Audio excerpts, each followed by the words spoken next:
salam cerdas untuk siswa-siswi Indonesia. Assalamualaikum warahmatullahi wabarakatuh. Salam sejahtera untuk kita semua. Perkenalkan, nama saya Gladys Retno Maharani, SPD MPD. Biasanya saya dipanggil Teacher Eno. Kali ini kita akan membahas tentang masuknya bangsa Eropa ke Indonesia. Pertama, kita akan membahas tentang latar belakang masuknya penjajahan bangsa Eropa ke Indonesia. Proses penjajahan bangsa Eropa ke Indonesia dilatar belakangi oleh beberapa faktor. Yang pertama yaitu terciptanya kebijakan 3G, yaitu Gold, Glory, dan Gospel, di mana Gold adalah mencari kekayaan, Glory mencari kekuasaan, dan Gospel menyebarkan agama. Kemudian yang kedua, adanya perkembangan teknologi dan ilmu pengetahuan dalam hal navigasi dan geografi. Kemudian yang ketiga adalah politik merkantilisme, yaitu praktik dan teori ekonomi yang dipromosikan lewat peraturan ekonomi pemerintahan suatu negara untuk tujuan menambah kekuasaan negara dengan mengorbankan kekuasaan nasional saingannya. Kemudian yang keempat itu penghentian perdagangan Asia dengan Eropa pada tahun 1453 karena hancurnya kota Konstantinopel. Dan yang terakhir adalah sebuah perjalanan Marco Polo yang ditulis dalam sebuah buku berjudul Imago Mundi atau Citra Dunia II Milenio atau Sejuta Keajaiban. Kemudian kita masuk lagi faktor-faktor yang mempengaruhi datangnya bangsa Eropa.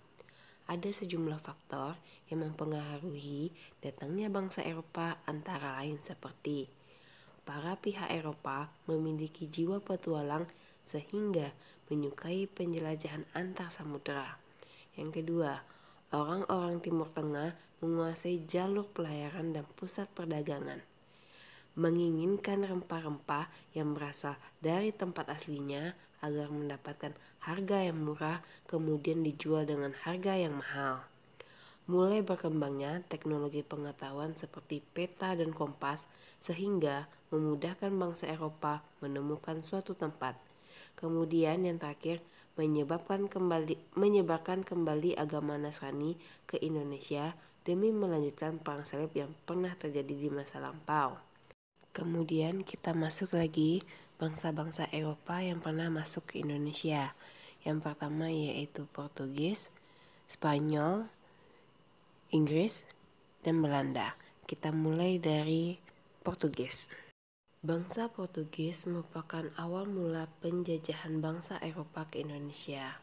Proses masuknya penjajahan bangsa Eropa ini dimulai pada tahun 1498. Pada tahun tersebut, bangsa Portugis sampai di India, khususnya di kota Kalkuta. Kemudian, Portugis mendirikan sebuah kantor dagang di kota Goa pada tahun 1551. Setelah pendirian kantor tersebut, kemudian Portugis menjelajah Malaka agar dapat dikuasai. Penjajahan bangsa Eropa tersebut tidak berhenti begitu saja, melainkan mereka melakukan hubungan dagang dengan wilayah Maluku yang merupakan penghasil rempah-rempah di Indonesia. Pada tahun 1512, pihak Portugis mendarat di kota Maluku dengan jalur laut. Di wilayah tersebut terdapat beberapa kapal yang berlabuh dengan pimpinan Alfonso de Albuquerque. Sesampainya di Maluku, Alfonso diterima baik oleh Raja Ternate. Mereka diperkenankan berdagang dan membangun benteng di Ternate. Kemudian bangsa Eropa yang kedua yaitu bangsa Spanyol. Penjajahan bangsa Eropa ke Indonesia selanjutnya dilakukan oleh bangsa Spanyol. Bangsa Spanyol mulai masuk di Maluku, khususnya di kota Tidore pada tahun 1521. Mereka kemudian bersinggah di wilayah Bacan maupun Jailolo. Pihak Spanyol tergolong ke dalam ekspedisi yang bernama Miguel Hans del Cano. Pihak Maluku menyambut baik kedatangan bangsa Spanyol karena saat itu Maluku sedang bermusuhan dengan bangsa Portugis yang dikenal dengan penuh dengan tipu muslihat.